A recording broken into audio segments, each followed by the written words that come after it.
Today we are going to talk about why did I leave Ghana, where did I go, what did I went through, and so on. We have a lot to talk about.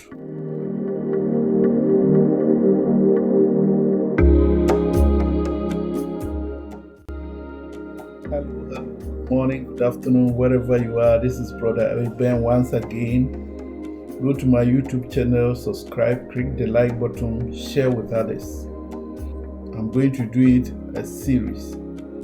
This series is going to comprise why I leave Ghana, where did I go, what did I went through, and so on.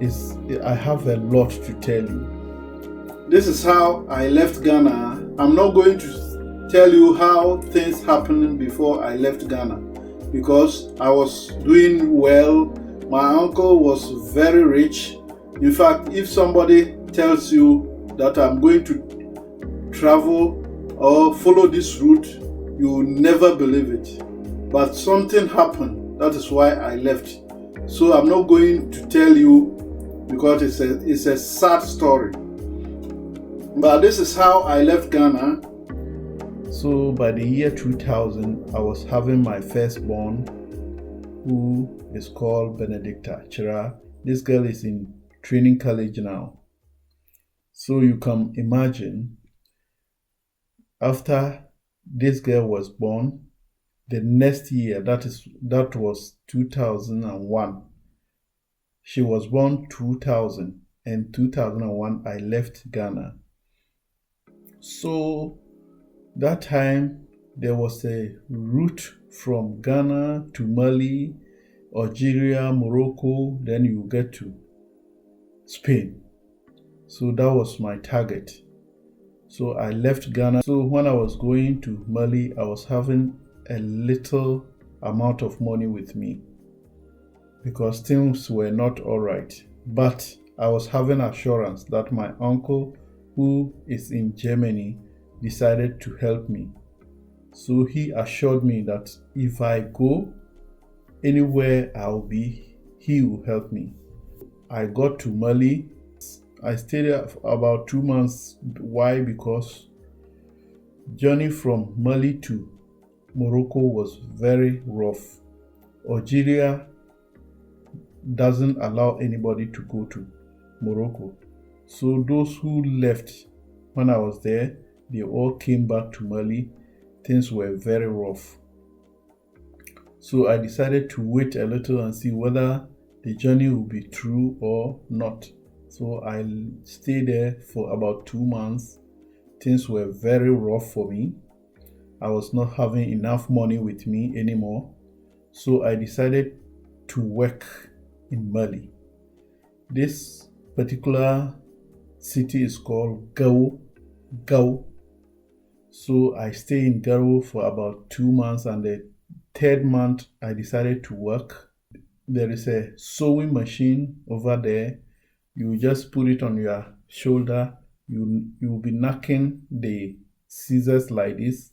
Then whoever is having a problem on his shirt or any place that they think it is not good, they will just call you. You go and repair it for them.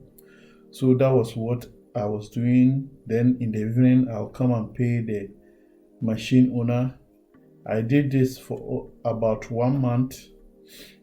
Before the 1 month, I gathered a little money. So I called my uncle in Germany and tell him things are very rough. There is no way I'll be able to go to Spain. So he sent me a little money and I added it to my money. And I left Mali, from Mali to the capital of Niger. So from Niger to Agadez, that is the last border to Libya. This is the car. You can see this car over here. That is the car we use. That is how they pack everybody. They already pack sheep, goat, a camel, and so many animals in the car with food and others, because that Agadez, they don't have anything. no rainfall. The whole of the year they have only once rainfall, so they always buy food from capital to the city. So I took this car, you see the car again, to Agadez. From Agadez, I stayed for about 2 days, 2 to 3 days. So we paid money. They pack us into this car. You can see also this car I'm showing you over here on the left hand side. They pack people like this to 3 cars. We left Agadez in the evening, then we went for the whole day. During the night, they dropped everybody over there. Then we met one man and they call him Guild. This Guild is the one taking us from desert where they drop us to Libya. And this time we are not going with the car, but rather we are walking with the barefoot. Can you imagine? So we went for about 1 full day. We went and met this mountain called Mountain Hoga. You can see it over here. And without climbing this mountain, there is no other way you can follow to Libya. So we slept early in the morning. We started this mountain. So we climbed this mountain for the whole of the day. We started early in the morning. We started this mountain early in the morning, like 5 o'clock a.m. We climbed this mountain until like 4 p.m., 4 to 5 o'clock p.m. before we got to the top of the mountain. So you can calculate how many hours we used to climb this mountain. Few people could not climb this mountain because they were very tired. Some of them were very sick. So when you are sick, this is how they do. The guide will tell the people to go. He's waiting for this person. So when the guy waits for the person and the person is not still strong, he will kill this sick person and bury him or her. Why? Because if he allow the person to stay there, there are armed robbers on the desert. They will just come and attack the remaining people because they can follow the route where we follow. So he will just kill the person and throw the person away, or either bury them on the desert. Then we continue the journey. So with my own group, he killed like 3 people on the way because they were very weak. There is no way they will be able to continue the journey. Thank God, successfully we got for the 3rd or 4th day. This man asked us, he saw a light very far and said, "You can see this light over there?" We say yes. He said, "That is Libya." So he is returning back to Niger. We should follow the light to Libya. But before we got to Libya, we get to a country. So we agreed and he left. We saw the light in the morning. We walked for the whole day. We could not get to the light.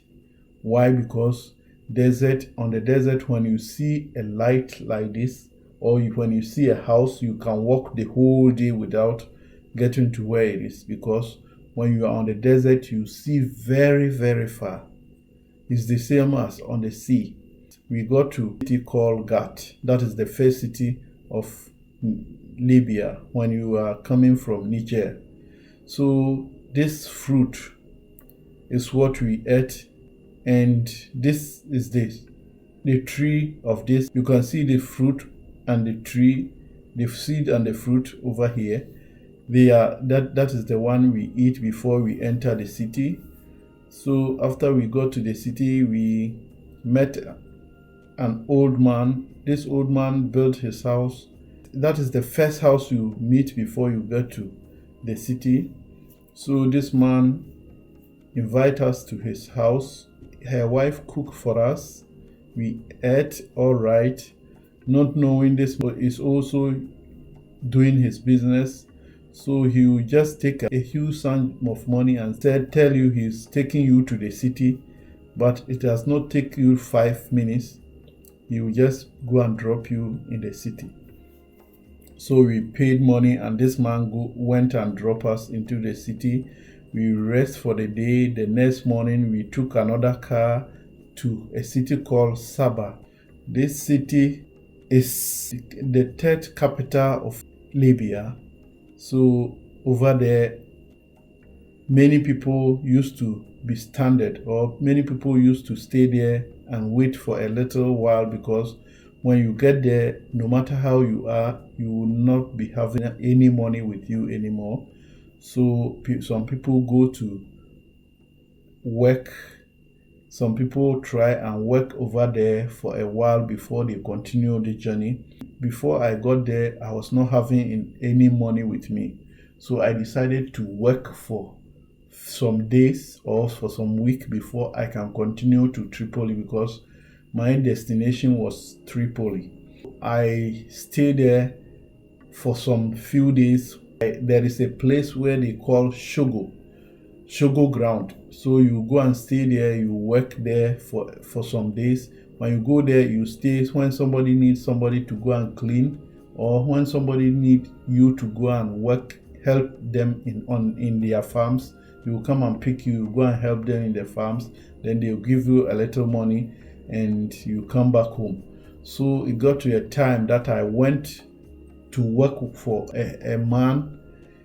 After he dropped me at the Shogo ground in the evening, I was walking along the street going back to where I used to sleep.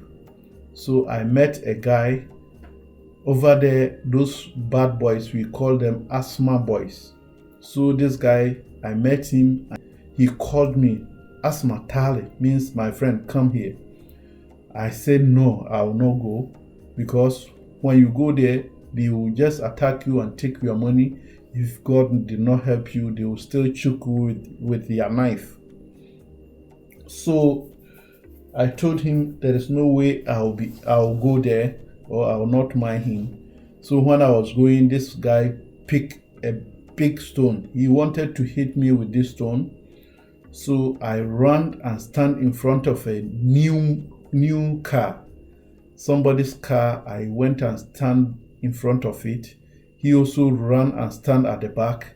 When he follow right, I also go left. When you go left, I'll go right, so that he will not hit me with a stone. So I waited until I see another new car coming. Then I crossed the car so that he will not hit me with a stone. And the driver also, the way I crossed it, the driver also helped me and apply a little brake. So I survived it. This guy threw this stone and it went closer to the car, nearly hit the car. The driver stopped, and when they were battling over there, I also ran away. I ran to the place where I was living. So since then, I decided not to go to the Shogo ground or where they find work anymore. I decided to help one woman who was doing a restaurant, feeding, giving some people food. Sometimes I kill fowls and others. So I was helping this woman until this woman decided to push me, or help me to Tripoli.